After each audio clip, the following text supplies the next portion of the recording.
Aš tai pirmiausia norėtau tokių, žinot, greitų sociologinių publikos apklausų atlikti. Tai kap ir kas yra neseniai, ar gal ir seniai buvę kaimo turizmo sodyboje, tai kilsterkit rankų. Taip, tik vienas žmogus. 2, 3. Taip. O iš toliau, va, dar yra. Aš norėtau į moteriškę kaip tik suskrybę latai, aš iškart prie jūs biškį pribėgsiu, nes sociologinė apklausa yra ta, kur ko nori reikia paklausti ir tokiu atviru klausimu. Ne, bus uždaras klausimas. Ar kaimo turizmo sodybo jums reikia televizoriaus? Ne gal, nes daugiau gamtos važiavam pasisemti. Kaimo turizmo sodyba ar jūra? Ežeras. Ežeras, supratau, arba gali būti ir upė jūra, kad ratyra. Kas seda rankų kėlė, kad buvo kaimo turizmo sodyba? Šitie vadu ponai, matau, jūs irgi buvot kaimo turizmo sodybon. Kol jūs pasirinkot poilsiavimų kaimo turizmo sodyboj? Nu, mes nepoilsiavom, taip buvom. Nepoilsiavom. Šventę darėt, gimtadienį. Muzikų garsiai laidot? Nelabai. Kelintų muziką pasbaigė groti, atsimenat? Liaudės muzikantas buvo. Vienas liaudės muzikantas grajame. Taip. Nes žinot, vadartės mes šits sėdzim visi, o kitam krantį ažuro prasidėjo diskoteka, žinokit. Kas yra? Ką yra? Tuoj palaukit, fonuos, tai aš dar negaliu kalbėti. Kitam krašte ažuro ir panašu, kad kaimo turizmo sodyba. Nu, žinot, kuo aš tenai dar ties girdėjau, būdamas šitam krašte, iš kito krašto ateina in mani muzika. Nu, negali sakyti, nei kokia tai graži, nei labai negraži, ale labai garsi. Ir aš dar ties mislinu. Ir gal ir jūs pamislikit, ir tada aš jūs irgi visų paklausiu. Tai kaip tu atvažiuoji į kaimo turizmo sodybon, tu ko tenai atvažiuoji? Atvažiuoji garsios muzikos pasklausyti, atvažiuoji pabaladoti su savo draugais. Nu, gali pabaladoti ir nėra blogai, baladosi, tai taip garsiai, nes balados, kad baladojas muzika. Tai mes apie tai biškį ir pašnekėsim, nes, žinote, kaimo turizmo sodybos dar ties taip ir... Nu, man patiko, kad Palangon reklamavo vienu šitų tokį kotedžų kvartalų ir sako, nu, žinokit, čia ne balis, bet ir ne balius. Nu, tai vat kažkaip labai gražiai man taip ir suskambėjai. Tai kur tie baliai gali būti, o gal negali būti? Ir kiek čia yra to, žinot, tokio, kur mes turim saugots ir pasakots kaimo turizmo sodyboj, o kur tiesiog atsipalaiduots, pabaliavots ir išvažiuots. Tai vat apie taip maždaug mes ir šnekėsim. Tai aš dar pirmiausia ir norėtau kreiptis, ba pas mus yra Agnė Vaitkuvienė. Agnė, kaip jūs mislinat? Kaimo turizmo sodybos tikslas, kokis, va, kad bandai išvers žodį, kaip tai nesgauna. Tikslas kokis kaimo turizmo sodybos. Kų jinai turi duoti žmogui, katras jon atvažiuoja. Jūs šnekėkit, visi girdi? Girdi. Tik drąsiai šnekėkit. Man vertėjo reikia. Prašau, čia Dzūkijoj. Ne viską suprantu. Koks kaimo turizmo sodybos tikslas? Na, pradėkime nuo to, kad kaimo turizmas labai įvairus. Ir kuo toliau, tuo jis įvairesnis. Tai ne tik eko sodybos, etno sodybos, aktyvaus poilsio sodybos, tradicinės sodybos, naujos sodybos, ramaus poilsio sodybos, sodybos skirtos baliams, kaip čia aš jau įtariu, kad tarkuosit mane šituo klausimu. Taigi, baliui nelygų, žinot. Taip, sodyba yra labai įvairių. Lietuvoje, didžioji dauguma iš tikrųjų yra ramaus poilsio sodybų, maži nameliai, kur žmonės atvažiuoja ilsėtis. Taip pat yra daug švenčių sodybų, tačiau, šventė vėlgi turėtum atskirti, kur yra šventė, giminės šventė, vestuvės, krikštynos, jubiliejus tas pats. Tai, čia yra vienintelė vieta jau praktiškai, kur susirenka giminė. Nes jau dabar pusbroliai pusbrolių nepažįsta, tai tik tos vestuvės kaimo turizmo sodyboje ir kažką duoda. Tai natūralu, jeigu prie to ežero suskirstytas klipukais ir vienoje vestuvės, kitoje ramiai žmonės ilsėsi, čia atsiranda problema, atsiranda konfliktas. Bet, O tai kaip jūs tikslą įvardėt tada? Aš dar jums sakysiu, kasangi sakėt, kad vertėjo gali prireikti. Tai koks tikslas yra? Kaimo turizmo sodybos tikslas. Užsidirbti pinigų verslininkų visų pirma, tai yra verslas. Nes, kad mes ir juokiamės patys iš savęs, kad turime brangų hobį ir ten begalinės investicijos ir jokio atsiperkamumo, bet, vėlgi, tai nėra labdaros organizacija ir sodyba bent jau turėtų išsilaikyti. O, ką mes darome, iš tikrųjų bandome išlaikyti kažkokį gyvybingumą kaime. Nes jeigu liks tik tai tos monokultūriniai didieji ūkiai ir daugiau jokios veiklos, patys suprantat, kad to kaimo nebeliks, gyventojų mažėja ir dažnai ta kaimo turizmų sodyba yra vienintelis kažkoks kitokio pobūdžio judesys regionuose. Romai, kaip jūs mislinat? Nes nuskambėjo, kad, visgi mes kalbam apie verslą. Ir tada tas verslas, kaip jis atsiduria kaime, tam, ką pasakyti, kultūriniai terpiai, kokiais jis turi būti. Ar jis turi būti tik verslas? Tas katras tai duoda galbūt Petrui Jonui užsidirbs kažkiek. Ar tas katras ir galvoja apie tų bendruomenį ir apie tos bendruomenės gerovį, katrojus yra? Jeigu kalbėtumėm kaip apie verslą, tada reikėtų vertinti atsiperkamumą. Kaimo turizmas kaip verslas neegzistuoja Lietuvoje. Nes tai yra brangiai nusipirktos darbo vietos. Negana to, absoliuti dauguma už jų niekada netgi negalėtų būti parduotos už atkuriamąją vertę.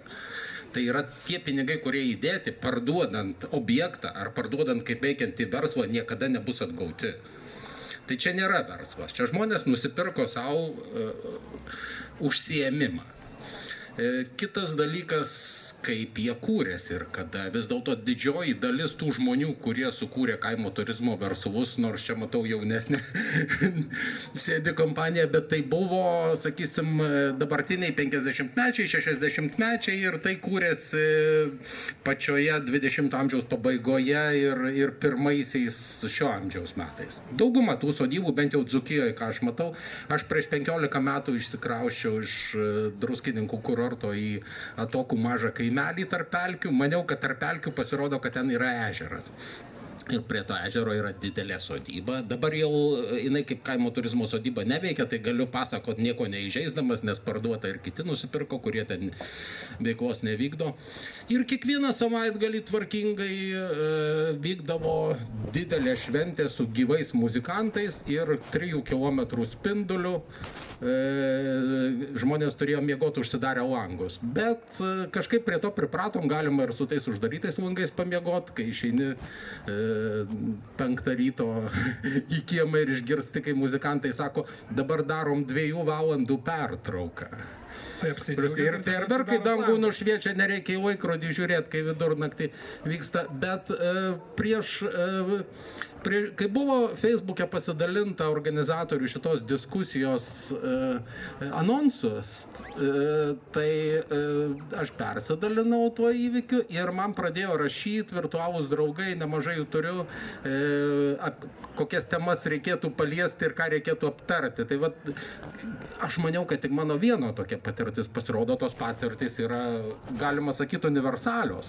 Tai pavyzdžiui, kokios tai patirtis ir kuo jums sakė paliest kokius klausimus? Pavyzdžiui, aš gal pavardės neminėsiu, Vilnietė Indrė, jinai yra žinoma smuikininkė, rašo, kad jinai čia gretimoj savivaldybėj, ne Lazdijų rajone, o visai šalia, prie ežero irgi gimtiniai savo,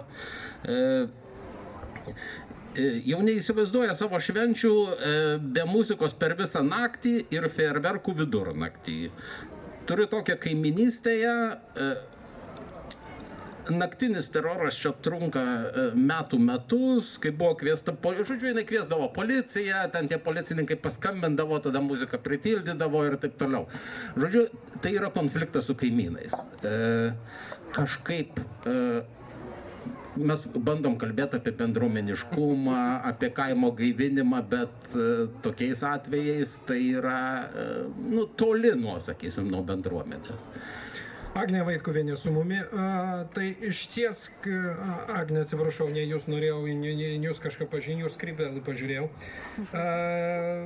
Rūta Sakalienė, taip, Rūtos norėjau klausti. Rūta, iš ties, ar įmanoma apseiti kaimo turizmui be to, ku suvardzino Romas? Be fejerverkų, be muzikos per naktį ir taip, kad jau visi kraštai skamba kraštų. Galima, tik tai reikia labai dirbti, žinokit, su tais, kas atvažiuoja. Aš tuoj turizmu užsijėmiau nuo 95 metų, tai yra vieni buvom pirmųjų, kolgi pradėjom, buvo net saldu, kad girdėjau, kad iš Zervynų jau žmonės porino, sako, va, kad prikepam paucienės, kad pabarstom krapais ir kad nuvežam ant ežero kranto, kad visi puola su naminį duonu, tep gardzai valgo. Tai žinokit, kad gyvenimas privertė, kad buvo 3 mažutukai vaikai, pats biologija, bet kažkaip tai manį nereikėjo, aš vietinė. Ir taip sumanėm, kad užsijimsim kaimo turizmu. Tėvulis Kaprozas tokį pastatėlį pastatė, sakė, savo, aš švęsiu jubiliejų, bet taip nei rozo jam ir nešventė.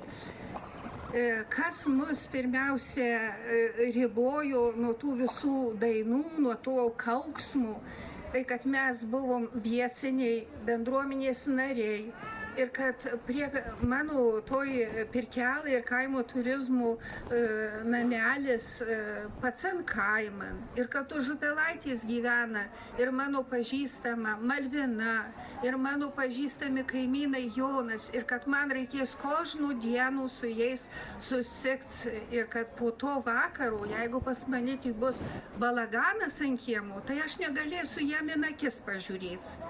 Kokiu būdu aš tai dariau? Aš, neslėpsiu, aš tikrai turėjau ir turiu gabumų, kad tuos aš gavau iš tos pačios bendruomenės, iš tų pačių žmonių, iš jų mokiausi. Ir paskui, kaip sakoma, prisgėrus viso to, iš jų mokslo aš tiesiog stengiausi dalinti su tais, kad jie pas mane atvažiuodavo. Ir žinot, sekės, tikslas tokis buvo, sodyba nedidelė, 7 miegamos vietos, tai faktiškai yra šeimos poilsis, tai gal mane tas ir saugojo nuo tų didelių balių vyksmo ant kiemo. Ir pagrindiniai, kaip sakoma, atvažiuodavo žurnalistai, klausdavo, tai kokie pas jūs atrakcionai? Sakydavau, ramybė ir miegas. O kaip jau žmogus įsimiegodavo, kitų dienų prasidėdavo bendravimas. Tai ko galiu pasakyti, kad užsiėmiau daugiau negu 25 metus, bet kaiman visi pasakydavo, pas Rūtų yra negeriama. Tai Vida Vrubliauskienė irgi pas mus yra. Vida, tai, ko papasakojo Rūta Sakalienė, kad jei tu esi vietinis, tu esi tas, su katruo kapaini per uličių sveikina su tavim visi ir tu su visais sveikinės. Tai ar tu gali tada daryti step, kad paskui, kaip sakė Rūta, negalėtai akysna pažiūrėti eidamas. Arba neįsi visai per uličiolę mašinų važiuosi. Tai žmonės viską daro ir prigalvoja visokių sprendimų. Pagrindinis dalykas, aišku, kokia tos kaimo turizmo susikūrimo tikslas. Nes įvairių yra kaimo turizmo sodybų, kaip ir buvo paminėta. Ir mes negalim 100% pasakyti, kas yra tikrai labai gerai. Kartais galbūt ir tos muzikos norisi. Ir to autentiškumo galima išspausti ir iš tos muzikos. Ir visai garsios. Ir kartu padainuoti galima ir tas liaudės dainas. Ir tiesiog turėti gerą laiką. Bet iš tikrųjų triukšmai, kurie atsklinda ir ypač rusiškas muzikavimas, ypač fejerverkai, kada aš gyvenu irgi kaime. Ir mes turim savo bendruomenę, mūsų bendruomenėje vyksta renginiai ir kartais išsinuomoja tą sodybą. Ir va paskutinis renginys buvo su fejerverkais, kada, tampa jau nebe mada. Tai yra tarsi jau savivaldybės mūsų gretimos, tai yra Alytaus miesto savivaldybė ir Alytaus rajono jau taip dabar stengiasi, kad nebūtų tokių triukšmų. Na ir paskutinė šventė, Mindaugo karūnavimo diena, tai buvo tikrai labai puikus video šou ant ežero, tai tikrai pradžiugino, aš manau, ir krašto žmonės. Galima surasti tų spalvų kitaip, galima to triukšmo irgi sugalvoti, bet jo tokio neintensyvaus, galbūt kažkokiais tik taip to šviesių paros metu, kada tu gali išsitriukšmauti. Nes kaimas yra tiesiog tylos zona, tokia ramybė. Mes turim kitus lūkesčius. Ir mes kaimiečiai, kurie ten gyvenam, iš tikrųjų tikrai nenorim užsidaryti langų, kaip jūs minėt, ir norisi džiaugtis gražiu muzikavimu, norisi langus atsidaryti. Ir suprantat, mes per radiją prisiklausom muzikavimo tokio ir kaimo muzikantai kitą kartą dar visai neblogų tų senovinių dainų padainuoja. Tai mes tikrai visai lauktumėm tokių švenčių. Ir tas konfliktas, kuris išlieka tarp vietos gyventojų ir atvykstančiųjų, jie nori to šokio, jie nori to garso, jie nori perspausti viską, bet aš tikrai asmeniškai irgi nuliūstu, kada būna visko per daug. Tiesiog taip. Vida Vrubliauskienė, ačiū Jums. Edis Kriaučiūnas su mumis. Edi, iš tiesų mes turėdame kaimo turizmo tokį savoką ir tai, ką tik Vida Vrubliauskienė paminėjo, kad kaimą mes lyg ir asocijuojam su tylos zona, kad tai yra tylu ir lyg to ir turėtume atvažiuoti ieškoti. Bet kai atvažiuojam į kaimą, kur yra ta tylos zona, kažkaip kitaip pradedam galvoti. Arba dalis mūsų kitaip pradeda galvoti. Galim pagalvoti apie priežastį. Matot, čia jūsų pirmas klausimas dėl tikslo. Tai tikslas, tarkim, verslininkų, nors čia kažkas minėjo, kad nėra to verslo, mano galva yra šioks toks. Tai tikslas, o koks tikslas yra poilsiautojų? Juk jų nieks neatvaro. Ta prasme, jie patys atvažiuoja. Patys arba baliavoja, arba ramiai būna. Ir mano galva yra tik tai laiko klausimas, kada tų balių, jų ir dabar mažėja, ir jų vis mažės ir mažės. Tarkim, po kokių 20 metų bus kalba jau čia, tarkim, ar kitur, visai apie kitą. Nes tiesiog išsisemsta balių kultūra, mano galva. Trendas toks matosi. Bent jau man taip atrodo, jeigu į šitą klausimą atsakot. O tada apie tą priežastį, ar ne, sakykime, ir tą kaimą kaip tylos zoną ir pakitusi suvokimą, kai atvažiuoji. Matot įvairių, tarkim, aš čia dabar iš šono šiek tiek, bet yra gyvenviečių, tarkim, prie Marijampolės kur nors, koks nors žemės ūkio bendrovė išlikus. Ir ten traktoriai važinėja, o žmonės iš miestų atsikelia ten 10 km iš šono ir jie tada skundžiasi, kad traktoriai važinėja. Traktoriai blogai, kaimo turizmas blogai. Mes vėlgi kalbam apie tą kaimo turizmą, kuris čia, tarkim, čia Veisiejų seniūnijai, taip ten, kiek žinau, virš 20 sodybų yra. Bet yra pusė Lietuvos ir daugiau negu pusė Lietuvos, kur nė vienos sodybos nėra. Tai arba ten yra viena seniūnija, 2 seniūnijai sodybos. Tai čia, ta problema, apie kurią mes kalbame, yra tik daly Lietuvos. Tarkim, pusė Lietuvos. Mažiau negu pusė. Tai tada, sakykime, visi su savom problemom gyvenam, ar ne? Taip, vieniem traktorius maišys, kitiem muzikantai. Ne, tai kažkaip reikia sutarti ir manau, kad čia tikrai bus sutarta anksčiau ir vėliau, nes tiesiog nieks neverčia žmonių ten baliavoti. Dar viena mintis tokia, kad kaimo turizmas čia, kaimo turizmas, bet iš tikrųjų jis virsta apgyvendinimo paslaugom. Iš tikrųjų yra labai daug, ne viešbučiai, bet, tarkim, statybininkai gyvena, darbininkai visokie gyvena, kurie dirba kažkur, ką ten reiškia 20 km kažkur paliekti. Mes patys važinėjom, labai daug tokių, kartais randam, tokių dalykų. Tai yra, reikia kalbėti, kad tai yra apgyvendinimo paslaugos kaimo vietovė ir jų yra kai kuriuose vietose tikrai nemažai, tarkim, kai kuriuose savivaldybėse vos ne pusė visų, tarkim, tokių vietų yra kaime, o ne mieste. Gintarė Markevičienė Žaltė prisijungė prie mūsų. Malonu, Gintarė, kad užbėgot, nepasimetėt ir nepaklydot. Grybaut buvot matyt, vagaut, ar ne? Taip, va čia va mikrofoną tik tai Gintariai perduokit vieną, kad Gintarė visi girdėtų, neatsik. Aš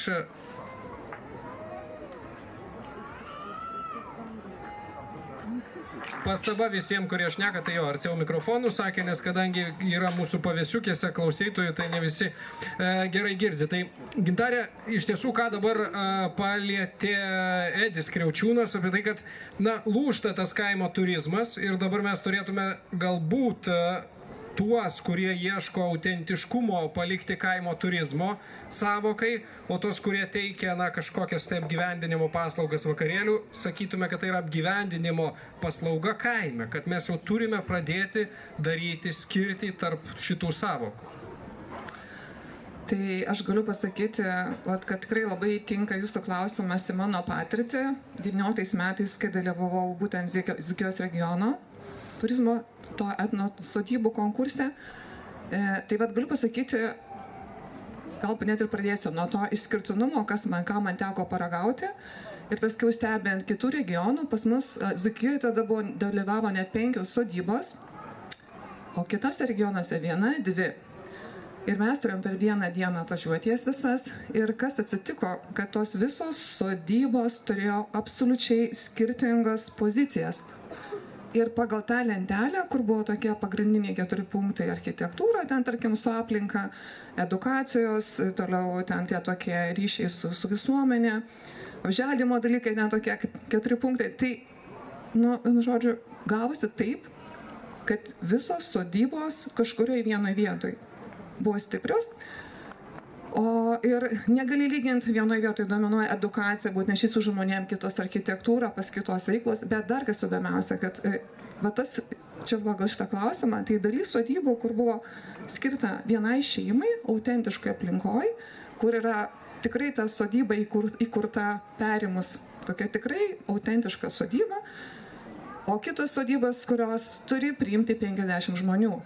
Ir kurios, pavyzdžiui, statytos yra šalia autentiškos aplinkos ir, pavyzdžiui, kaip tą sodybą įkurti, kai net nėra, pavyzdžiui, nes pas mus nebuvo šeimoje 50 žmonių, negyveno, ar ne? Tai ir su apgyvendinimu, ir su paslaugom, ir tuo pačiu, va šitie momentai yra. Ir vėlgi, kaip sakyti, kai specialiai stato, vėlgi paskui, kai žmonės turi sodybą ir sugalvoja tą kryptim eiti ir kaip ta aplinka tarnauja ir vėl ko gero tie labai sodybos, tie kriterijai labai skirtingi. Tikrai vieni eina daugiau į tą paslaugą žmogui, tą ramybę, o kiti turi, pavyzdžiui, kaip Grikutis, tai pas juos dominuoja ta edukacinė veikla. Tai čia tiesiog labai skirtingi žmonės, skirtingi sodybų tikslai yra, prioritetai, paslaugų teikimai ir aš bandžiau analizuoti, tai yra labai didelės aplinkybės plačios lemia tos tokius sodybos rezultatą finalinį. O tai čia va dabar, Gintarė, kaip, nes nuskambėjo čia tokia frazė, kad kaimo turizmas nėra verslas. Tai toksai galbūt hobis, pramoga, kaip jūs įvardintumėt? Sakyčiau, verslas pagrindinis dalykas yra, nes sodybos jos yra todėl, kad jos nori išgyventi. Tik tai jos pasirenka kryptį, kokiu būdu išgyvena. Vienos išgyvena galbūt per tas edukacinės veiklas, kur masiškai važiuoja į tą tikrai kažkokią tai, kaip žmogus suprato tuo metu tą dzūkišką aplinką su visais vidaus daiktais, elementais ir paslaugom. O kitur važiuoja daugiau ilsėtis ir būtų autentiško aplinko ir galbūt akimis ją gerti. Kitas momentas yra, kai kur, jeigu žmogus dar nori šalia poilsio gauti tam tikras paslaugas, tai ta sodyba tada sudaro galimybės. Čia tokių ir tų nėra vienodo, kad ten 50-50-50, ne, ten kiekvienoje sodyboje yra ir visose sodybose tai yra labai skirtingi procentai, be šitų visokiausių niuansų. Romai, kaip jūs mislinat? Tai, ką pasakė Edis Kriaučiūnas apie tai, kad po lašelį ir šitos diskusijos po kokį 20 metų nebus prasmės daryti, bet visi supras, kad nepašumyts tu važiuoji kaimą. Dėl šito tai visiškai pritariu. Tai yra ta karta, kuri kūrė sodybas, jie kūrė pagal savo supratimą. Ir jų tie pirmieji svečiai buvo irgi pasirenkantis juos pagal tą supratimą. Todėl atsirado tokie, kaip mes esam čia, su didelėm erdvėm, šalia sena lūšnelė palikta, pastatyta už kažkokius pinigus labai didelis objektas, kuriam laukiama didelės kompanijos, kurie atvažiuoja ko išsigert. Yra toks terminas. Yra toks lietuviškas poilsiavimo būdas. Kai tu savaitgalį geri iki tiek, kad neatsimeni, kai atšliaužiai iki lovos. Paskui jau sekmadienį žmogus jau nebetėsia to, prasivlaivo į vakarą ir važiuoja namo, arba kažkas iš blaivesnių šeimos narių parveža. Tai tas gyvenimo būdas, tas poilsio būdas, jie taip niekada nedaro savo bute, nes nepadorų ar savo namuose, o išvažiavus kažkur į kaimą, tai galima. Ir tokiam poilsiavimui buvo kuriama, aš nesakau, kad visos įvairovė iš tikrųjų egzistuoja, bet buvo kuriama taip apie 60-70% tų pradinių kaimo turizmo sodybų. Dabar, kodėl jos keičiasi? Todėl, kad nebelieka tų klientų tokių. Kartų kaita. Vis dėlto, sakysim, po X kartos ateinantys, sekantis millennialsai visiškai kitaip įsivaizduoja ir laisvalaikį, ir aš nesakau, kad jie ten nieko nevartoja ar dar kažką, bet tiesiog tas laisvalaikio praleidimo būdas nėra populiarus, nėra dominuojantis. Ir atitinkamai tos sodybos, kurios išlaiko dar tą orientaciją į tuos senuosius klientus, jos po truputį gal dar netgi ir perpildytos kartais būna, bet jos po truputį praranda, bet natūraliai kartu su senėjimu jų pačių šeimininkų. Tie šeimininkai vėlgi perduoda savo vaikams arba parduoda kitiems ir jau tie ieško savo autentiško kelio. Tai čia ta kaita yra natūrali visiškai. Agne, kaip yra? Jaučiat apie tai, kad tokių didelių erdvių, kurios priima, kaip įvardijo Romas Sadauskas ir kiti, po 50 ar 50 plus žmonių, mažėja ir kaimo turizmas persiorientuoja po truputėlį. Biškelį luktelkit, su garsu turim problemą. Apsimainom kol kas. Visų pirma, norėčiau atskirti tas sodybas, kur atvažiuoja išsigerti žmonės, tai tų tikrai mažėja. O kad ir tokia didelė sodyba šventėms. Tai vis tik tą šventę mes matome kaip kultūrinę tradiciją, tai yra šeimos susirinkimas. Ir susijęs su tai šeimos institutais. Tai tų balių nebebus, kai žmonės nebesiženės. Ir žmonės nebesiženės, jeigu mes žiūrėsim vakarų Europą, tai gyvena nesusituokę ir toks gyvenimas, arba net į restoraną nenueina su artimaisiais. Tai pas mus ta kultūrinė tradicija kažkiek išlieka.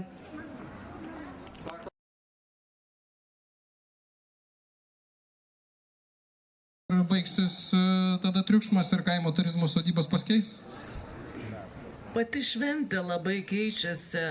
Aš pati turiu didelę sodybą, ekologinę sodybą, dalis jos yra skirta ramiam poilsiui, dalis šventėm. Ir pačios šventės, jos mažėja, jos labai keičiasi. Fejerverkų jau su karo pradžia nepriimam, paskui supratom, kad jų ir nereikia tų fejerverkų. Ir klientai pradeda tą suprasti. Ir bendrai mūsų Vilniaus regione aš jau labai retai kada, nors daug sodybų aplinkui, fejerverkus tikrai labai retai kada girdžiu. Tai vis tik galima net toliau eiti, kad ta tradicija šeimos susirinkimo yra susijusi su pavalgymu. Netgi kūčios daugeliui ne religinė šventė, nieks nesimeldžia, tik tai susirenka žmonės pavalgyti. Tai galbūt tas maisto vartojimas, tame tarpe ir saikingas alkoholio vartojimas, yra mūsų kultūrinė tradicija, kuri padeda išsaugoti šeimas, išsaugoti kažkokį tą paveldą. Tai, ką paminėjo Živilda Vrubliauskienė, dabar žvelgsiu ir apie tą kismą sodybų. Įmanomas virsmas sodybų į tas kitokias, ramesnes ir netokias trankes, didelės ir masyves. Ir ar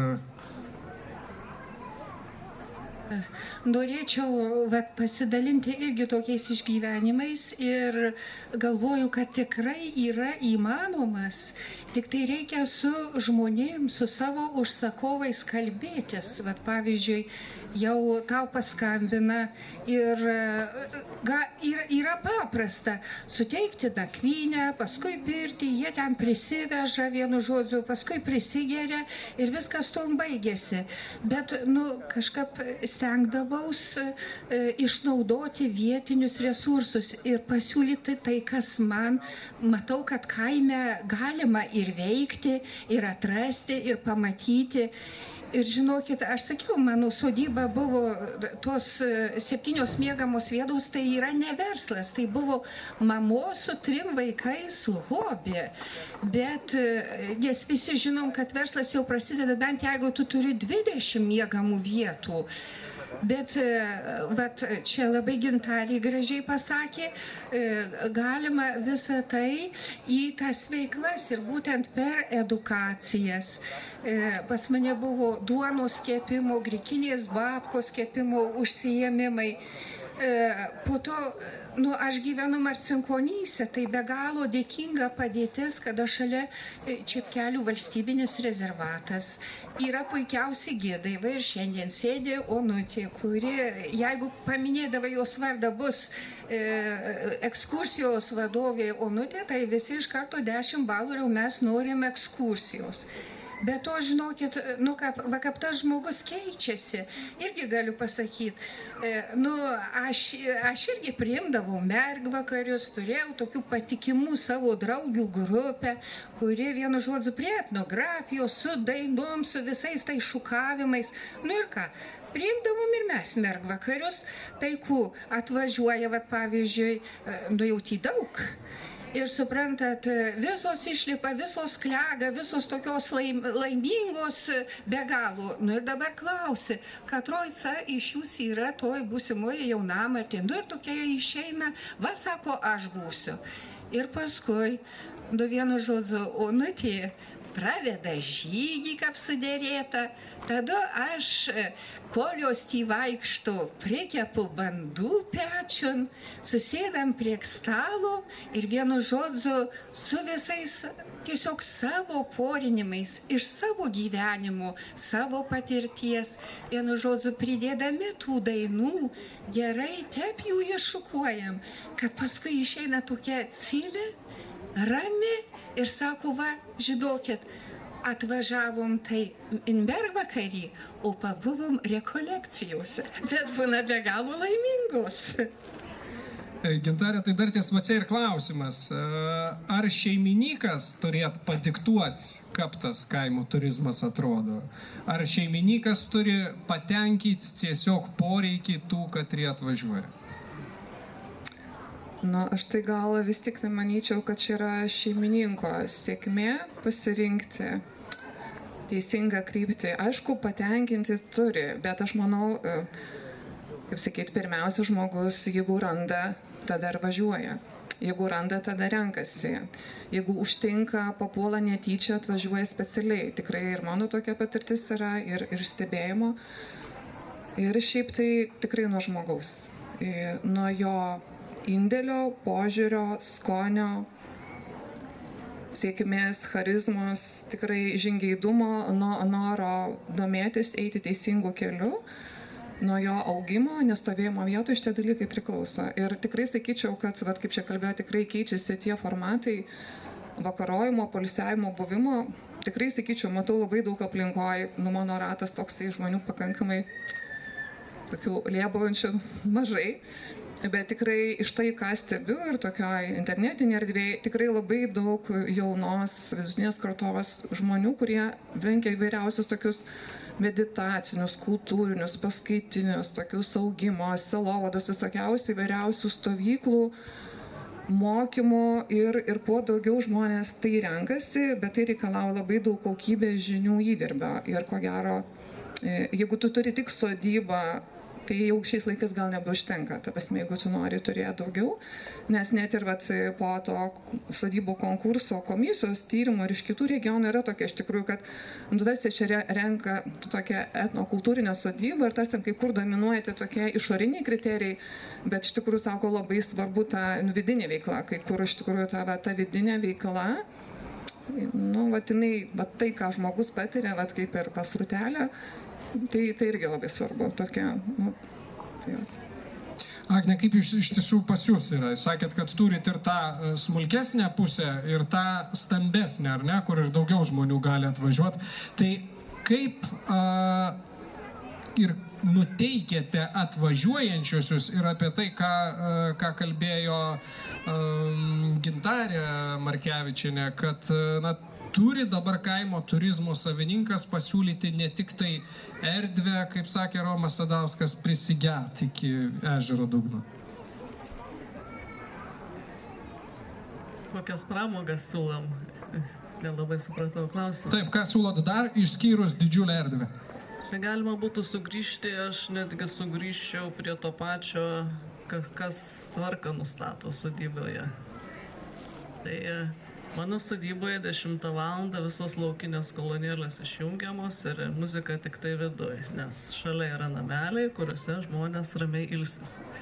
Tai tie dalykai yra iš tikrųjų suvaldomi ir ten nereikia jokių psichologinių nuteikimų, klientui pasirašai sutartį, jeigu neklauso, yra priemonės, išjungia ir elektra baigėsi balius. Tai čia priklauso nuo šeimininko, kaip jis bendrai žiūri į šitą situaciją. O pramogų poreikis iš tikrųjų didėja ir mes, jeigu anksčiau ko važiuodavo žmogus į kaimo turizmo sodybą, tai išgerti alaus, išsikepti šašlyką, pasimaudyti.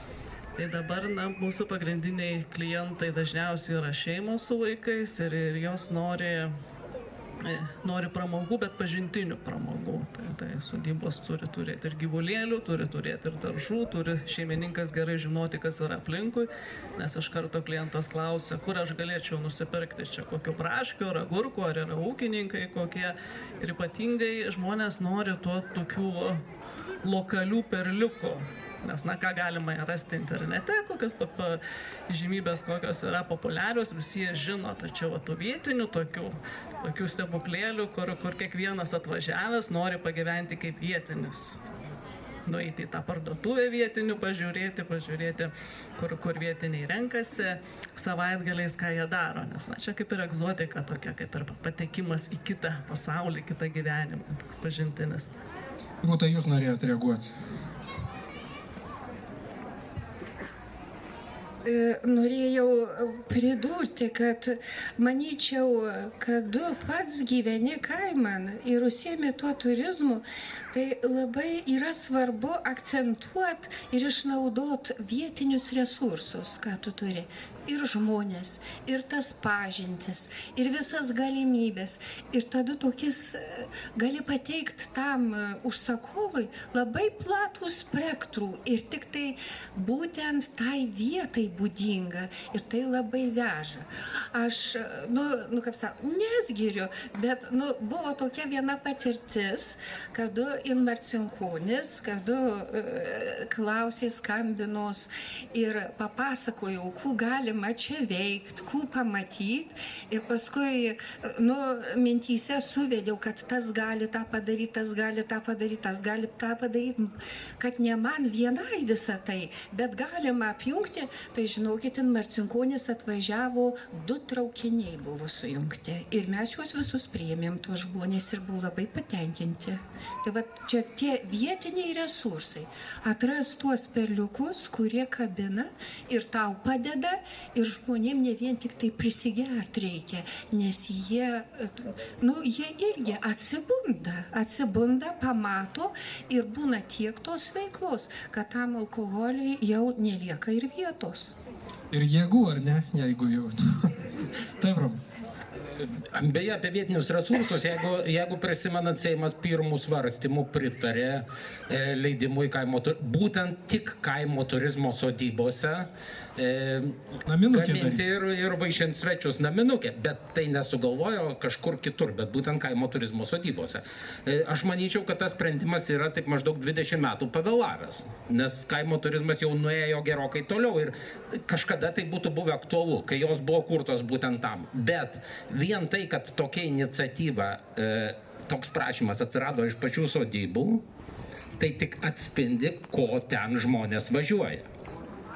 Ne, va Vida nori sakyti, Vida. Na, nebūtinai. Šiais laikais žmonės linkę kolekcionuoti potyrius. Tiesiog išrankus yra labai ir labai daug, kaip ponia Rūta paminėjo, atvyksta iš sostinės, iš didesnių miestų, iš užsienio. Aš dirbu vietos veiklos grupė ir mes darėm tokį projektą lėtojo turizmo ir svarbiausia tai yra iš tikrųjų kaimo turizmo sodyboje susitikimas su šeimininku. Bet lėtajam turizmui tai yra toksai išskirtinis bruožas ir dar geriau, jeigu tas šeimininkas yra kūrėjas, menininkas. Ta sodyba tada pavirsta tikrai pilna atrakcijų, įdomybių ir dar kaip Rūta mini, tai jeigu įtraukia kaimynus, įvairius verslininkus, ūkininkus ir tiesiog pateikia tą platų spektrą įvairių paslaugų ir jeigu dar sukalbė ir tarmiškai, ir dainuoji tarmiškai, ir žaidimus žaidži, ir paskirstai, tai iš tikrųjų alkoholio gamyba, yra tai kaip sudėtinė dalis, gali būti kaip demo versija ir tai nebūtinai turi būti pagrindas prisigerti. Iš tikrųjų receptūra dingsta. Aš, pavyzdžiui, neprieštarauju dėl to, kad tai būtų atkurta, tai yra paveldo dalis, nedideliais kiekiais galima gaminti įvairius kitokius gėrimus, trauktinės, kažkokius parodyti įvairiausią asortimentą. Jūs sakote apie tai, kad žmonės tiesiog nori pamatyti, kaip pasidaro, dėl to, kad gautų litrą po to. Ir išgyventi akimirką, kad galėtų po to pasakyti, taip, aš tai dariau, tai buvo. Bet tie kiekiai, mato, tas saiko pajautimas iš tikrųjų yra viena iš problemų pas mus, mes neišmokyti esam. Tai ką dar noriu labai pasakyti, kad labai svarbu ta edukacinė veikla ir toksai sistematinis požiūris į savo sodybos kūrimą. Kaip tu ją kuri, koks tavo yra tikslas? Jeigu yra autentiškumas, tai pradėti reikia nuo vaikų, priimti vaikus, juos mokyti, kokios gali būti čia teikiamos paslaugos. Aiškinkite, kad tai vis dėlto teritorija, kurioje reikalaujama daugiau tylos.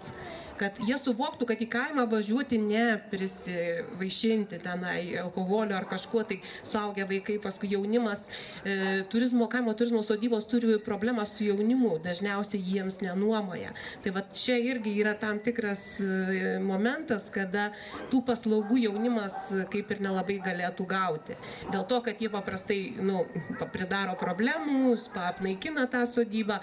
Tai čia žiūrint į tą etnokultūrinių paslaugų spektrą, ir tai alkoholio gamyba, tai jeigu jinai yra protingai demo versija, tai nėra pats blogiausias dalykas.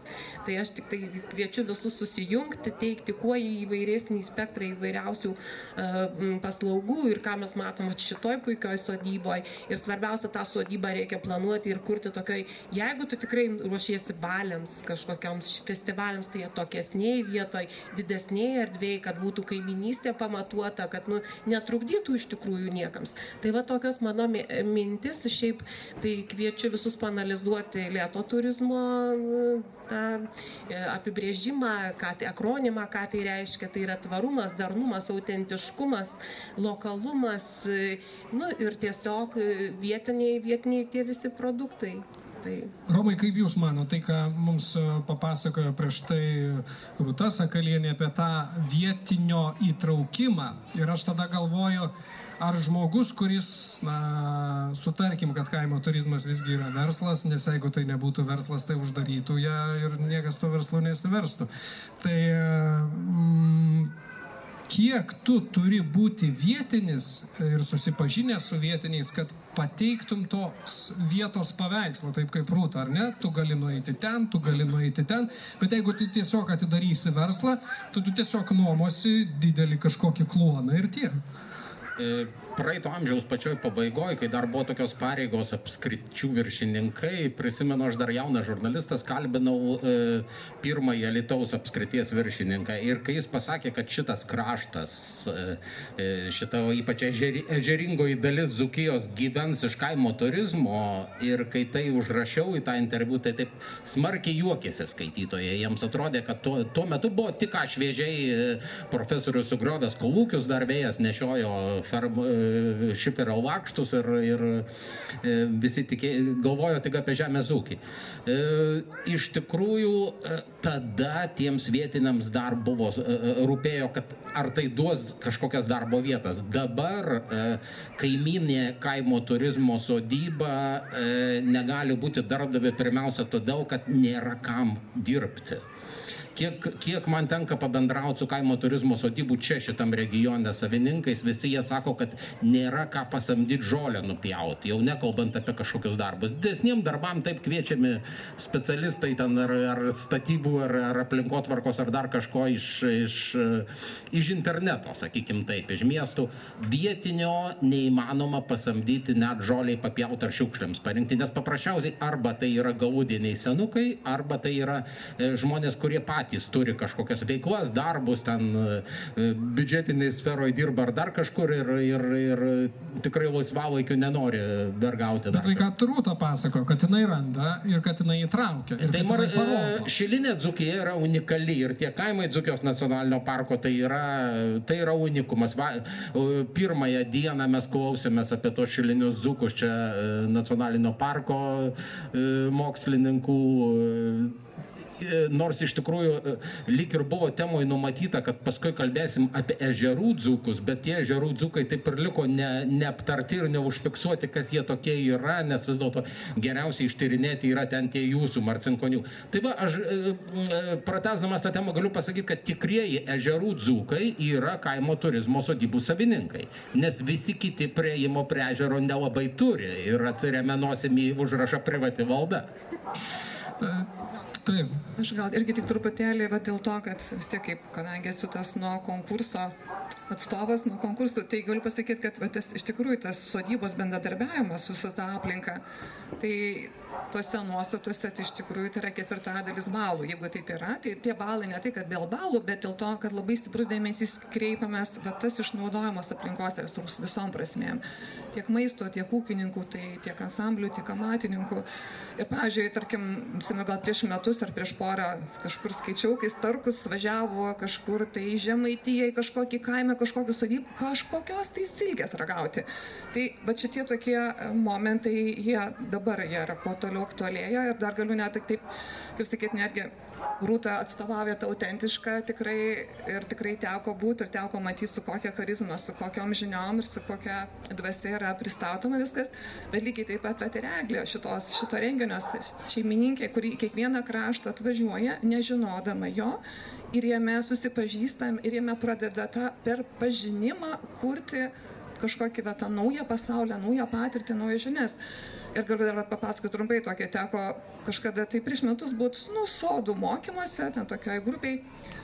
Ir viena moteris, jinai, nesenai išmoko sodus ryštų, todrinkė patapus ir jinai tos sodus taip pristatinėjo, taip ūkiškai, taip, atrodo, sodų ryšimas, tas atrodo, taip reiktų labai taip lyriškai, romantiškai pristatinėti, taip kažkaip įkvepiančiai. O jinai taip pasakojo, bet su tokiais burtais, su tokiu magijom, taip žiūriu skerstai, tas sodas, tas žmogus lyg taip keistai atrodo, bet žinokit, po valandos aš tiek patikėjau to žmogum, ta prasme, tuo tokiu, nes matosi pats žmogus patikėjęs tai, ką daro, išmokęs tai labai kokybiškai, tai transliuoja iš plačios dūšios ir finale tu iš tikrųjų tu supranti, kad tu norėtum dar kartą ten važiuoti ar patirti ir mokytis. Tai va, čia apie tai. Tai čia toks, Agne, mes einam link to patyriminio turizmo, ar ne? Ir vinis tada turėtų būti patyriminis turizmas. Čia mes Europos kaimo turizmo federacijoje jau diskusijas tokias turim. Tai kaip dabar žmogui paaiškinti, kuo čia mes užsiėmam? Ar čia darnus turizmas, ar čia lėtas turizmas, ar čia ekoturizmas, ar vėl visos tai priedai. Tai čia rinkodariniai vardai iš tikrųjų. Ir patyriminis, tai viena iš dalių. Tai dabar bendrai kalbant, mes kaimo turizmą matytumėm kaip darnaus turizmo dalį. Nes tai visada bus kitaip negu masinis turizmas, kur žmonės važiuoja autobusais, ir kur jų tas pėdsakas labai didelis paliktas. Kaimo turizmo sodybų pėdsakas, net ir balių sodybų pėdsakas paliekamas, jis nėra didelis. Vietinės nutolusiuose lokaliuose vietovėse, kur nėra tų viešbučių, kur nieko nėra, ten kuriasi kaimo turizmas. Ir natūralu, kad vien atvažiavimas į tą kitokią egzotišką vietą ir kur mažiau žmonių ar kitokie žmonės, tai jau yra patyrimas. Ir vien kelionė į kaimo turizmo sodybą yra patyrimas. Vien užėjimas į Maksimą ir nusipirkimas kitų produktų, negu šiaip namuose valgytumėm, jau patyrimas. Tai, aš vengčiau tų terminų pasirinkimo, nes mes didžiuojamės tuo, kad visos kaimo turizmo sodybos yra skirtingos, visos yra šeimininko kūrinys, kaip kūdikis, kaip jis įsivaizdavo, taip jis sukūrė. Ir nebus čia kaip viešbutį, kai važiuojate ir mato standartizuotą vaizdą. Tai, kiekvieną savaitę galite ilsėtis vis kitoje sodyboje ir vis patirsite kažką naujo. Aš dabar žvilgtelsiu čia į mūsų tas karštas kėdės tokias, tai va čia ištvermingiausia ant saulutės susėdė. Ar turit minčių ir klausimų mūsų diskusijos pokalbio dalyviams? Galit kažkas net ir iš toliau kilstelt, jeigu ką. Ne, visi susikaupę, ramiai klausot. Tai gerai, tai tada aš dar turiu paklausti. Kiek tas žmogus, kuris kūrė kaimo turizmo verslą, turi būti vietinis, Romai? Ir ar būti vietiniu šiek tiek palengvina susitarimą su ta aplinka? Lengviau būti nevietiniu, tada nusiperki ten kelis hektarus, apsituši tveri tvorą ir su vietiniais nesisveikini, pravažiuoji automobilyje dulkes keldamas. Ir nereikia sukti galvos, kaip pažiūrėsi į akis. Bet jeigu nori kažko tokio kaip Marcinkonys, tai tada nevietinis negalėtų to sukurti. Nors, dar dėl tų vietinių ir samagono pratęsiant tą temą, tai kodėl nei viena sodyba dar nepradėjo to, kad šiltnamiukas su kanapėmis ir irgi patirtys. Palauksim, kol legalizuos. Nežinau, kiek čia bus autentika, Rūta, ką jūs sakytumėte į tokį repliką. Bet dėl autentikos aš nesutikčiau, kad jos visos yra skirtingos. Taip, niuansai yra skirtingi, bet dominuojanti estetika yra vis dėlto ne autentikos, o vėlyvojo sovietmečio kolūkinių pirtelių. Tas medinės dailylentės, drožiniai, sentimentalus ir taip toliau. Kaip po vienu kurpalį. Čia yra standartizavimas, bet to vienodumo yra daugiau negu skirtumų. Gintarė, sutinkat su Romu, kad unikalumas, autentiškumas? Taip, tų tokių etno sodybų jų yra mažiau, bet ne veltui tam yra atsiradęs tas etno konkursas dėl to, kad skatinti žmonės dalyvauti, eiti tą kryptim, tiesiog gilinti savo žinias tiek lankytojo, tiek pačio sodybos šeimininkų iš tikrųjų ir skatinti tą, kad žmonėse atsirastų ta smegenyse ta žinutė, kad yra tokia sritis, tokia stilistika, tokia kryptis ir kad ta kryptim tikrai yra dar kur dirbti ir labai daug galimybių. O kad dominuoja kol kas tas kitas tipas, taip yra, bet kad vienur kitur, ten pas vienus 2%, pas kitus 10%, pas kitus 100%, pas kitus 70% to etninių dalykų, tai pasimėto. Tokios statistikos aš nežinau, gal dar ir nėra, gal jau Dalia galėtų pasakyti plačiau visų komisijos, visų dalyviai ir šito konkurso iniciatoriai yra. Tai taip, bet mūsų tikslas tas etno, tai juo einama link. Bet dominuoja kol kas kita. Ir toliau jau nuo mūsų priklauso, ko gero, visų toliau, kaip mes toliau eisim. Editai, Nes galimybės yra dėkingos, jeigu taip sakyta, dėl žinių, dėl sklaidos, dėl finansų, dėl medžiagų, dėl pavyzdžių, dėl keliavimo. Tikrai laikmetis yra dėkingas pasisimti informaciją, tikrai dėkingas.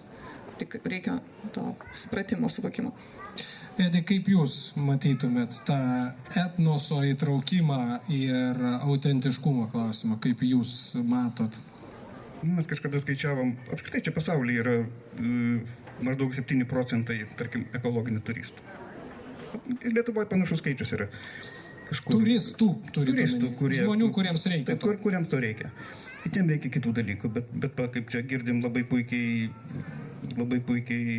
auklėja tos turistus, taip, ir tie turistai patys keičiasi. Bet man gal norėtus apskritai, nes mes čia apie kaimą kalbam, kad tas kaimas pats keičiasi, ne tik turizmas. Ir jeigu jis buvo toks, kaip čia pasakyti, valstiečių gyvenamoji ir darbo vieta, tai jis jau seniai toks nebėra. Jau žmonės dirba kažkur kitur, tų valstiečių nėra, partija yra, valstiečių nėra. Yra keli stambus ūkininkai, dar vienas kitas prisidara į žemės ūkio, arba atvažiuoja kažkas dirbti į tą kaimą. Ir tas kaimas jau dabar tapo toks, kryptis yra tokia, kad mieste dirbančių žmonių gyvenamoji arba poilsio vieta. Ir ta poilsio funkcija, jinai niekada nedings. Tik tai, kaip tą poilsį organizuoti. Čia girdim tokių labai gerų pavyzdžių.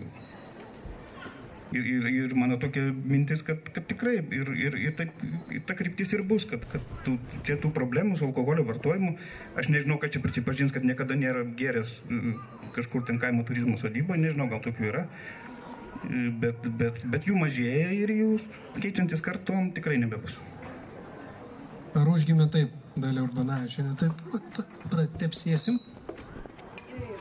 Iš tikrųjų, pirmiausia susidūriau su šitais klausimais, kai mano duktė staiga sugalvojo, studijuodama geografiją, rašyti diplominį darbą kaimo turizmas ir tautinis paveldas.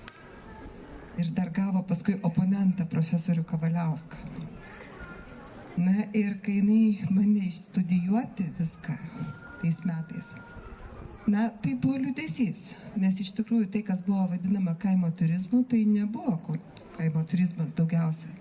Tai buvo moteliai, irgi pavadinami kaimo turizmu, visokios konferencijų salės ir va tokių, kur būtų tautinis paveldas, kas iš tikro kaimo turizmas pagal tarptautinius visokius apibrėžimus, tai buvo tikrai vienetai tie pavyzdžiai. Na ir paskui, iš tikrųjų, 2003 metais paskelbtos UNESCO rekomendacijos dėl kultūrinio turizmo plėtros Baltijos šalims, kur buvo kalbama, kad mes turim begalinius turtus, turime tradicijas, turime žmonės, kurie ir dainas ir visa kita. Na, iš to viso paskui gavosi ta mintis idėja, kad reikia tokio konkurso. Reiktų išgryninti, kur labiausiai. Ir mes labai ilgai ginčiamės, kaip tą konkursą daryti, nes iš tikro tai yra svarbu ir aplinka, į ką patenka tas žmogus. Tai ir tradicinės architektūros įsaugomas svarbu, bet gal net jeigu neišeina namo perstatyti, tai bent interjerą galima paieškoti va tokių audinių, ieškoti, na, iš viso stebuklas, jeigu atsirastų šitie iš šiaudų tie čiužiniai tokie senoviški ir dar kažkas, kas irgi. O svarbiausia, kita dalis, tai yra veiklus. Ir mes pastebėjom per savo konkursą, kad tai, kad suderintų abu tos dalykus, išorę, interjerą ir veiklas.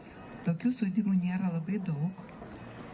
Kartais mes netgi specialiai prizus parenkam vien už edukacijas, nes tos edukacijos be galo svarbu. Ir mes pastebime, kad kuo toliau, tuo daugiau žmonės domisi. Jeigu anksčiau važiuodavo pabaliavot, tai dabar jie atvyksta. Kitose šalyse yra labai populiaru, kada žmonės net moka pinigus, kad juos pamokytų kaip dirbti tradiciniais tais visiškai įrankiais. Ir Lietuvoje gal čia dėl to, kad mes čia, na, tokią kitokią žemės ūkio politiką turim į tos stambiosius ūkius, tai mums labai sunku pasukti, bet gali būti, kad su laiku pas mus ir tas atsiras, arba kaip Vokietijoje, pavyzdžiui, šieno turizmas. Vaikai mėgsta ant šieno pamiegoti. Gal pas mus irgi kada nors. Tai aš nežinau, kaip jūsų nuomonė, aš net ir norėjau paklausti. Ar jūs jaučiate, kad kažkas tokio didesnio susidomėjimo visuomenėje atsiranda būtent tais etnokultūriniais dalykais. Agne, tai galbūt jums mikrofonas tada ir tas Dalios klausimas apie tą susidomėjimą etnokultūriniais elementais. Na, aš čia vis tik plačiau žiūrėčiau tą klausimą, žiūrėčiau kaip į darnų turizmą ir tas etnokultūrinis elementas yra tik tai jo dalis. Tai visų pirma, tvarus keliavimas gamtoje, pažįstant vietovę, paliekant kuo mažesnį pėdsaką, naudojant tas paprastesnės priemonės ir tuo pačiu saugant vietos paveldą ir prisidedant prie vietos bendruomenės gerovės. Na, šiuo atveju nesuabsoliutinčiau to etno komponento, ir reikėtų žvelgti plačiau. Ir ką mes vis tiek, tai yra mados tokios, pačiam kaimo turizme. Ir dabar madingos tokios sodybos, prieš tai buvo madingos tokios sodybos, bus madingos visai kitos. Tai ką mes pastebime, tai dabar madingos tokios prabangesnės sodybos, kas iš tikrųjų labai įdomu. Visų pirma, šeimininkai parduoda rezervacijų daugiausia sulaukia tos, kurios brangiau kainuoja. Tai reiškia, kad žmonės iš miesto turi pinigų, jie nori komforto ir jie nori tų madingų tendencijų. Kad tai būtų žalia, kad tai būtų eko ir kad jie galėtų įgyvendinti ten tos savo gyvenimo būdą, kaip šiukšlių rūšiavimas. Bet čia ar mada ar tendencija? Jeigu mes prisimintume, kad Joe Bidenas netaip seniai kalbėjo čia iš Vilniaus universiteto kiemo, kad mes apskritai turime galvoti apie ekologiją ir apie mūsų pėdsaką, tai čia galbūt nėra mada, nėra tendencija, bet tai yra visuotinė ir pasaulinė kryptis apie tai, kad pėdsako gilumas yra labai reikšmingas, kokį mes paliekame. Tiesiog dabar tai tapo labai aktualu, nes mes matome tos pokyčius ir patys jaučiame tos pokyčius, va čia mes ant scenos labai karštai juos jaučiame ir nebegali sakyti, kad nevyksta. Tai vyksta ir net kiekvienas savo buityje pradeda galvoti, ką aš galiu padaryti. O jeigu eitumėm toliau, tai ir valstybių politika tokia, ir ES politika tokia. Tai mes toje terpėje, tame kontekste gyvenam. Ir sodybos irgi turi taip gyventi. Ar dar klausimų iš publikos yra? Taip. Dar trumpai, bet galbūt irgi klausydama šito pasisakymo, galvoju, kokias man teko sodybas Dzūkijoje matyti ir sutikti tuos šeimininkus, sakyčiau, kuo įsiskiria čia, ko gero, gal tie žmonių tipai ir pomėgių tipai ir asmenybių tipai. Tai vis tik tai etnografinių sodybų savininkai su tokiu sėkminga savo veikala, jie yra, sakyčiau, bet išskirtinai besidomintis etninės sritim, turintis tos sričių žinių, tikrai tokie puoselintis tuos tautinius dalykus, lietuvybės dalykus, savo krašto tradicijas. Ir, sakyčiau, toj srity pakankamai stiprus yra. Ir su ta savo tokio pomėgio, su tokia ryškia hobi linija. Ir ko gero, gal dėl to daugiau to neatsiranda, taip plačiai daugiau, todėl kad vis tik tam reikia tokio ne vienkartinio ir ne vienadienio domėjimąsi. Tai yra tokio ilgalaikio proceso, galbūt perimamo iš kartos arba sąmoningo labai ėjimo, kryptingo ir tokio ilgo ėjimo į tai. Atsiprašau, galiu? Vieną aspektą paminėti, mes šiandien neseniai vykdėm tyrimą dėl COVID poveikio pandemijos turizmui. Ir daug kas paminėjo, kad būtent tai akivaizdu, kad išlošė tos kaimo turizmo sodybos, kurios buvo linkusios į ekologinį turizmą, kurios jom nieko daryti nereikėjo. Žmonės patys pas juos važiavo. Taip sakant, pandemijos metu tos natūralesnės sodybos jos laimėjo. Tai čia galbūt toksai labai, Edžio, gražios mintis mūsų tos diskusijos pabaigai. Jei nebent dar kažkas atsirado, kas kilstels ranką ir aš pribėgsiu paklausti. Taip, nežinau, kiek ilgai trauks tas mano mikrofonas, bet bandykim. Aš eisiu link jūsų po truputį šnekėdamas ir tada suprasim ties, kurią vietą man reikia sustoti arba jums iki manęs ateiti. O jūs galite savo sėdėti ant to divanėlio. Aš labai sureagavau į Paežerių dzūkų temą, kur buvo paliesta, kad prie ežero galima prieiti tik tai per privačias ten valdas. Tai aš pati prie Ančios ežero augau iki 14 metų. Ir dabar kelis kartus grįždama vis turiu norą, svajonę paplaukioti valtimi. Ir susidūriau su tokia problema, kad tos valties net vietiniai negali pasiūlyti, paprasti žmonės. Tai jeigu aš neapsistoju kaimo turizmo sodyboje prie ežero, tai man tokia jau netgi kilo mintis, kad na tai trūkumas yra, nėra valčių. Nes iš vietinių girdėjau, kad tie vietiniai valčių gamintojai, na jų tiesiog nėra.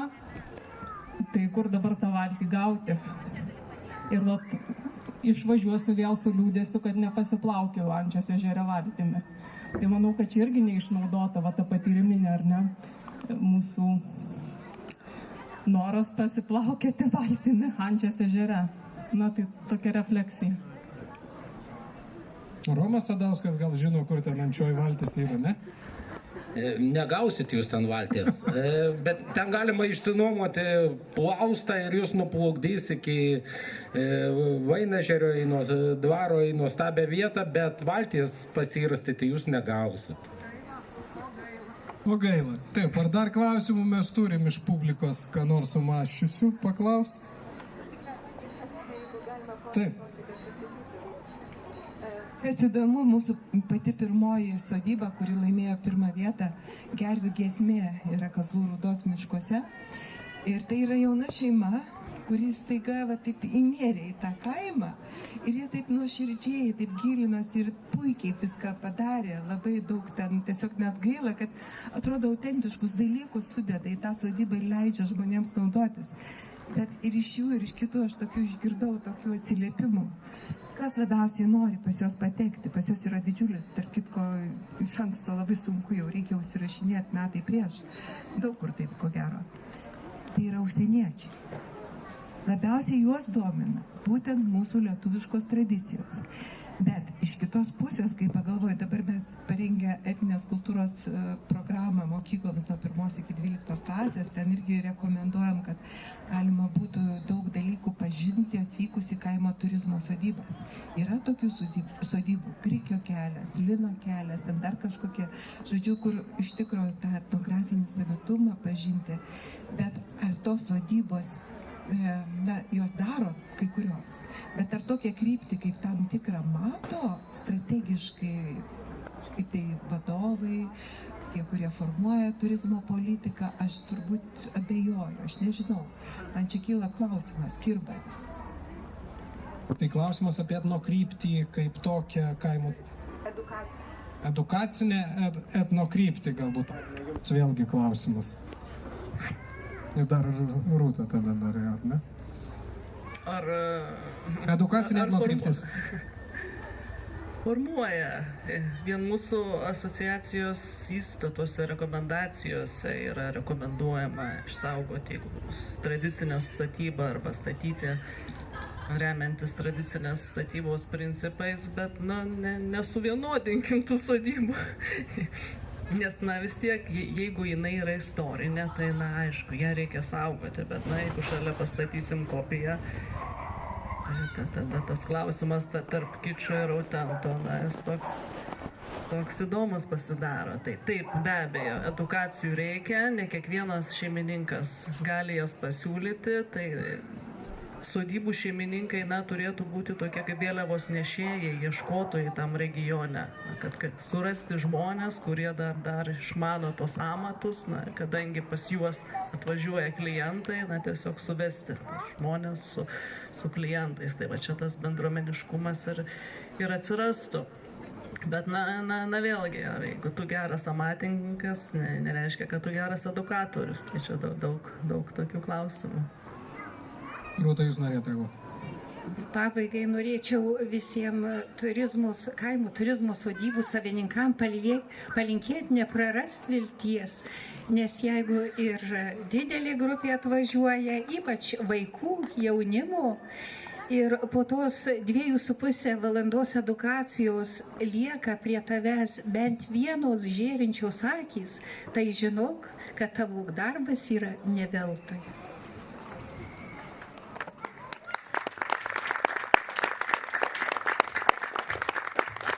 Tai matyt, gražiau mes čia pabaigti ir negalėjom. Tai ačiū visiems diskusijos dalyviams, kurie čia taip įkaito. Aš taip įsivaizduoju, mes čia antrą vakarą šutinamės ant tos saulutės. Tai ačiū Agniai Vaitkuvieniai, ačiū Edžiui Kriaučiūnui, ačiū Vidai Vrubliauskieniai. Ačiū tariu ir Rūtai Sakalieniai, ir Romui Sadauskui Kvietkevičiui, ir Gintarai Markevičieniai Žaltai. Ačiū Jums. Ir matyt visi čia sužinojom ir tendencijas, kur link einam ir ką mes čia renkamės. Ir svarbiausias dalykas, sakė Juozas Žitkauskas, būtinai paminėts, kad 19 valandų, tai 7 vakare, ty, kur jau netep karštą miškėlį, tai tarp langų bus dzūkų poezijos ir prozos skaitymai. Kas tį viskų skaitys, tai Sigitas Birgelis, Dalia Bozytė, Ona Gudaitytė, Birutė Jonuškaitė, Gaudentas Kurila. Ir visus tuos skaitymus prižiūrės Juozas Žitkauskas. Aš jums dėkavoju tiem, kad jie buvot ant salas, tiem, kad jie buvot pavėsiai. Čiulba ulba točiniai nesbaigė. Taip, kad gražaus jums laiko šitam festivalį.